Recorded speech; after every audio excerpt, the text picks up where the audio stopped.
విశాఖ గాజువాక పెదగంట్యాడ మండలం బాలాచెరువు గ్రామంలో ప్రవోన్మాది ఘాతుకంకి పాల్పడ్డాడు. ఎవరూ లేని సమయం చూసి ఇంట్లో ఉన్న బాధితురాలు డొంకాడ మేఘనపై నీరజ్ శర్మ అనే యువకుడు రాడ్డుతో దాడి చేశాడు. తీవ్ర రక్తస్రావం కావడంతో హుటాహుటిన స్థానికులు బాధితురాల్ని ఆసుపత్రికి తరలించారు. గతంలో నీరజ్ పై 2 సార్లు పోలీసులకు ఫిర్యాదు చేసిన బాధితురాలు తల్లిదండ్రులు బాధితురాలు ఫోటోలను మార్ఫింగ్ చేసి వాట్సాప్లో కుటుంబ సభ్యులకి పంపిన నిందితుడు నీరజ్ శర్మ. కేసు నమోదు చేసి దర్యాప్తు చేస్తున్న న్యూపోర్ట్ పోలీస్ స్టేషన్ పోలీసులు ఇంట్లో ఉంటే సౌండ్స్ వస్తున్నాయి అనేసి అరుస్తున్నారని చెప్పి మేము బయటికి వెళ్ళాము. బయటికి వెళ్ళేసరికి ఎక్కువగా ఆ అమ్మాయిని కొడుతున్నట్టు ఏదో డౌట్ వచ్చి తలుపు కొడుతున్నాము. అప్పటికే ఆ అమ్మాయి అరుస్తుంది గట్టిగా. అరుస్తున్నప్పుడు లోన్కి వెళ్తారని తలుపు కొడుతుంటే లోన్ గడి పెట్టుకున్నారు తలుపు. ఇంకా కొడుతున్నారని గట్టి కొట్టేసరికి వాడికి డౌట్ వచ్చి తలుపు తీసి ఎమ్మటే మమ్మల్ని రాడ్తోటి మా మీద దాడి చేశాడు. అటాక్ చేసేసరికి నాకు తగిలింది. ఎమ్మటే మేము పట్టుకునేసరికి వాడు పారిపోయాడు. తెలీదండి మాకు, నాకైతే తెలీదు. నేను ఇంటి పక్కనే ఉంటాను అంతే. అదే బాలచెరువు పెరగంటాడండి. అక్కడ మా పాప లవ్ చేయలేదని సైకో పర్సన్ లాగా తయారయ్యి మొత్తం ఒకసారి మేము ఆల్రెడీ 2 సార్లు కంప్లైంట్ ఇచ్చాం, పోలీస్ కంప్లైంట్ ఇచ్చాం.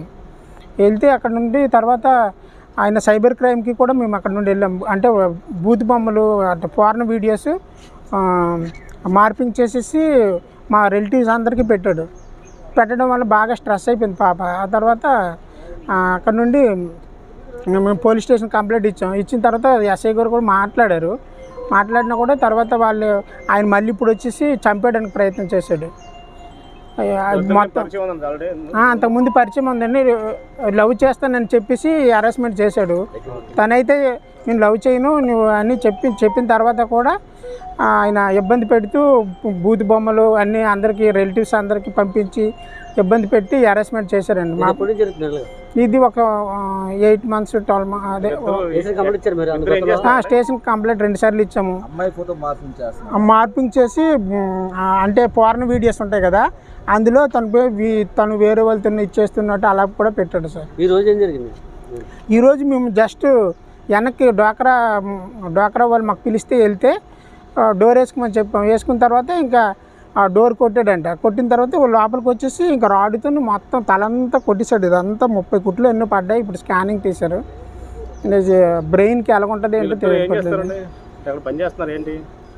మా పాప అయితే డిగ్రీ కంప్లీట్ అయిపోయిందండి. అది తను BA సైకాలజీలో చేసింది. ఓం శాంతి ఆశ్రమంకి వెళ్తుంటామండి మేము ఒక డివోటీగా. ఆయన అక్కడ పరిచయం అయ్యి ఆ విధంగా వాళ్ళ అమ్మగారు ఓం శాంతి కానీ ఆయన ఓం శాంతి కాదంట.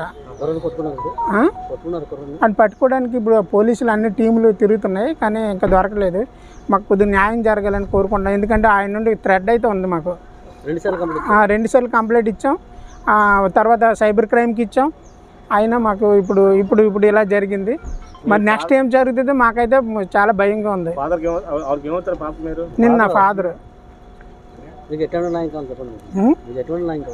ఎటువంటి న్యాయం అంటే ఆయన ఇప్పుడు పట్టుకొని ఎలాగైనా అటెంప్ట్ మర్డర్ కేసు పెట్టి ఆయన లోపలైతే వేయాలండి. లేకపోతే ఎంతమందితో అలాగే చేస్తున్నాడు మరి నాకైతే ఇబ్బంది లేదు.